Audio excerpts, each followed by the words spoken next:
नमस्कार, आप देख रहे हैं जी बिजनेस और अब तक की तमाम बड़ी खबरों के साथ मैं हूं स्वाति रायना। तो चलिए खबरों की शुरुआत करते हैं बिहार विधानसभा चुनाव से।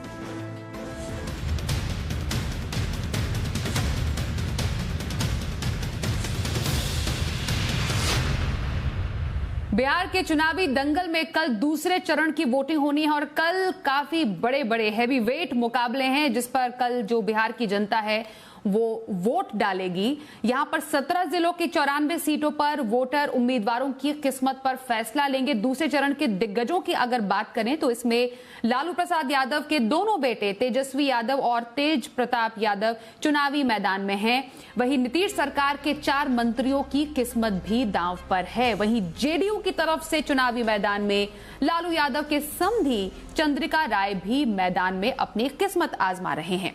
अब जिनकी किस्मत को जनता कल ईवीएम में कैद करेगी, दूसरे चरणों में कहां-कहां पर वोटिंग होनी है ये भी आपको बताएं।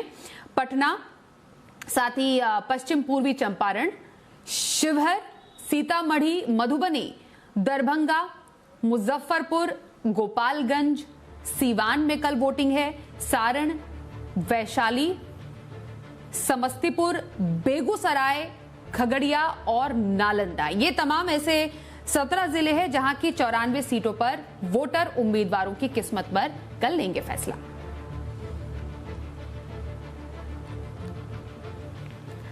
पटना से हमारे संवाददाता ब्रजेश मिश्रा के हैं जो पल पल की खबर और ग्राउंड रिपोर्ट लगातार बिहार विधानसभा चुनाव से जुड़ी हुई हम तक पहुंचा रहे हैं। ब्रजेश, पहले चरण का जो चुनाव हुआ था वो कोविड को देखते हुए सही ठीक ठाक परसेंटेज में माना जा रहा था। दूसरे चरण का और भी इंपॉर्टेंट है क्योंकि हैवी वेट यहां पर चेहरे हैं जिनके मुकद्दर का फैसला कल बिहार की जनता करेगी। फिलहाल अगर कल की बात करें तो दोनों ही आज जितने भी खेमे अभी फिलहाल चुनावी रण में है, कैसा माहौल है वहां पर? देखिए, काफ़ी गर्मी है, चुनावी गर्मी कहें स्वाति तो वो बढ़ गई है क्योंकि आप समझ सकती हैं कि जितनी भी पार्टियां हैं इस 94 सीटों में सबका गढ़ इस 94 सीट में पड़ता है। मसलन आप चंपारण की बात करें तो वो बीजेपी का गढ़ है। आप बीजेपी का गढ़ आप समझ सकती हैं कि 2015 में जब लालू यादव और नीतीश कुमार साथ में लड़े थे तब 21 सीटों में से 16 सीटें बीजेपी ने जीती थी उस लहर के बावजूद। उसके अलावा अगर बात करें कि नालंदा की बात करें तो नालंदा से खुद नीतीश कुमार ताल्लुक रखते हैं, उनका गृह जिला है नालंदा, तो वो एक उनका गढ़ माना जाता है। अगर आप वैशाली की तरफ जाते हैं, समस्तीपुर की तरफ जाते हैं तो वो आरजेडी का गढ़ माना जाता है और कल जो है वो तेजस्वी यादव राघोपुर से और हसनपुर से तेज प्रताप यादव खुद चुनाव मैदान में हैं। तो ये सारे गढ़ हैं और इसी के लिए आप समझ सकती हैं कि सभी पार्टियों ने काफ़ी जोर लगाया है और यहाँ तक कि बीजेपी ने अपने गढ़ को बचाने के लिए पहले प्रधानमंत्री की 3 रैलियाँ थी 1 तारीख को, लेकिन उसको चंपारण में 1 रैली और बढ़ाई गई आखिरी समय में। तो कितनी गंभीरता से पार्टियां ये दूसरा जो चरण है उसको ले रही हैं आप समझ सकती हैं। वही हालत जो है आप आरजेडी की बात करें तो वो है क्योंकि एक दिन में तेजस्वी यादव ने एक दिन में अपने पिता लालू प्रसाद यादव का रिकॉर्ड तोड़ा। लालू प्रसाद यादव के नाम एक दिन में 16 रैली करने का रिकॉर्ड था, लेकिन तेजस्वी ने 17 रैली की और साथ में 2 रोड शो किया। तो आप जितने भी पार्टियां हैं सब ने जी जान लगा दिया है दूसरे चरण के मतदान को लेकर क्योंकि सभी को अपना अपना गढ़ बचाना है ताकि जो है ये चुनाव में वो बने रह सकें। स्वाति, ब्रजेश, आपने वहां पर लोगों से भी बातचीत की होगी, उनका भी मूड और माहौल जाना होगा। क्या वाकई ये जो बड़े चेहरे हैं वो अपने अपने गढ़ बचाने में इस बार कामयाब हो पाएंगे? देखिए, जनता का मूड स्वाति आप केवल हम लोग भाप सकते हैं और जो मूड है वो ये है कि जब लोगों से बातचीत होती है तो इतना तो तय है कि नीतीश कुमार के खिलाफ नाराजगी अपने चरम पे है। नीतीश कुमार क्या जब 2005 में आप इलेक्शन मैंने देखा है और अपने अगर उस समय का सारा रिकॉर्ड देखिएगा तो जो एक वो अपने चरम पे थे, जो यहाँ पे उनके फैन फॉलोइंग थे और लोग जो हैं वोकल थे कि उनको चाहते थे कि नीतीश कुमार मुख्यमंत्री बने। और वही हालत जो है इस बार 2020 चुनाव में ठीक उल्टा है। आप नीतीश कुमार के विरोध में जहां जाइएगा, जो भी जिस वोटर से बात कीजिए, सब ये कहते हैं कि अब इनको हटना चाहिए। लेकिन सवाल ये होता है कि दूसरा सवाल लोग यही पूछते हैं कि इनके सिवा दूसरा चेहरा कौन सा है। तो बार बार ये जंगल राज की याद दिलाई जाती है कि अगर तेजस्वी आते हैं तो वो जंगल राज फिर से आ जाएगा। हालांकि कल मैंने इंटरव्यू लिया तेजस्वी यादव का, उसमें यही सवाल मैंने उनसे कहा कि जो एक आरोप लगता है, तो क्या आप जो एक वोटर है, खासकर सवर्ण वोटर कहा जाता है, वो काफ़ी डरा हुआ है कि आपकी सरकार आएगी तो फिर वही राज आएगा। तो उन्होंने बाकायदा गारंटी ली कि अब वो ज़माना गया और सबका साथ सबका विकास उनका भी नारा है। और जो रोजगार का वो मुद्दा उन्होंने उठाया है, उनका साफ कहना था कि पहले सरकार बनते ही पहली कैबिनेट बैठेगी और पहला आदेश जो होगा वो रोजगार को लेकर। तो सारे जितनी भी पार्टी हैं सबने ने जोर लगाया हुआ है। लेकिन अब तीसरा चरण जो अगर बात करेंगे 7 तारीख को जो स्वाति मतदान है, तो वो गढ़ है आरजेडी और कांग्रेस का, सीमांचल का इलाका है।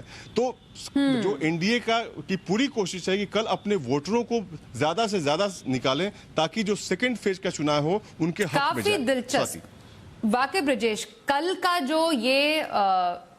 जो वर्चस्व की लड़ाई हम इसे कह सकते हैं, कल की काफी दिलचस्प रहने वाली है। आपने जिक्र किया कि आपने बात की तेजस्वी यादव से, और वही जो बातचीत है अब हम अपने दर्शकों को एक्सक्लूसिवली सुनाने जा रहे हैं। क्या कुछ कहा उन्होंने हमारे संवाददाता से बातचीत में, सुनिए जरा।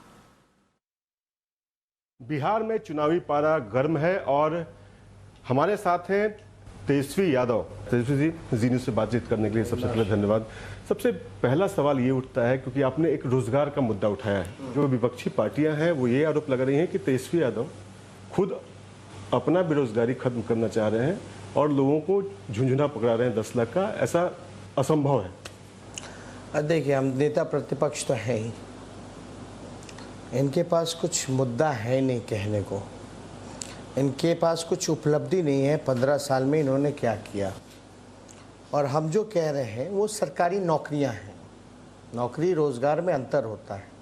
10 लाख सरकारी नौकरी हम देने जा रहे हैं। हम लोग भी फील्ड में जाते हैं, लोगों से बातचीत होती है। लोग जो है नीतीश कुमार से नाराज़ हैं, लेकिन उनका कहना है कि चलिए शांति तो है। जो पुराने लोग जो राज देख चुके हैं, तो खासकर सवर्णों की अगर बात करें, जो आपसे बितका हुआ है कि भाई पुराना राज तो नहीं आएगा, तो क्या गारंटी आप देते हैं? जितने स्वर्णों को लालू जी ने सम्मान दिया, जितने मंत्रिमंडल में रहे, आज है क्या? आप देखिए, प्रोपेगेंडा एक चलाया गया, परसेप्शन जो है वो किया गया। अगर जंगल राज है तो आप आंकड़ों पे बात कीजिएगा ना। आंकड़े तो ये बता रहे हैं कि नीतीश जी और बीजेपी के शासनकाल में अपराध बढ़े हैं। क्या अभी हत्या नहीं हो रही है, रेप नहीं हो रहा, लूट नहीं हो रहा? नीतीश कुमार जी से तो नफरत लोग करने लगे हैं। 9 नवंबर को आपका जन्मदिन है, पहले ही आपको बधाई देते हैं। और 9 तारीख को लालू जी का बेल पे भी सुनवाई है, 10 तारीख को नतीजे आने वाले हैं। तो क्या आपको लगता है कि बिहार की जनता आपको मुख्यमंत्री की कुर्सी बर्थडे गिफ्ट में देगी? अब देखिए, मुख्यमंत्री बनना उद्देश्य होता तो हम भी अपने विचार और सिद्धांत का त्याग करके नीतीश जी जैसा मुख्यमंत्री होते हैं। लेकिन मेरा लक्ष्य है, और इस चुनाव को मैं चुनाव के रूप में नहीं देख रहा, बल्कि बेरोजगारी हटाओ आंदोलन के रूप में देख रहा हूँ। हमारे जो समस्या है उसको समाधान करना है, और मुझे पूरा भरोसा है कि जनता अपने प्यार और आशीर्वाद मुझको देगी। तो ये थे हमारे साथ तेजस्वी यादव, जिनका कहना है कि 10 तारीख को जब बिहार के नतीजे आएंगे तो स्पष्ट बहुमत जनता देने जा रही है। और एक तरीके से 9 तारीख को इनका जन्मदिन भी है, तो इनका कहना है कि जो बर्थडे गिफ्ट है वो जनता ज़रूर से देगी। कैमरामैन कुमार गंधर्व के साथ ब्रजेश मिश्रा, जी मीडिया, पटना।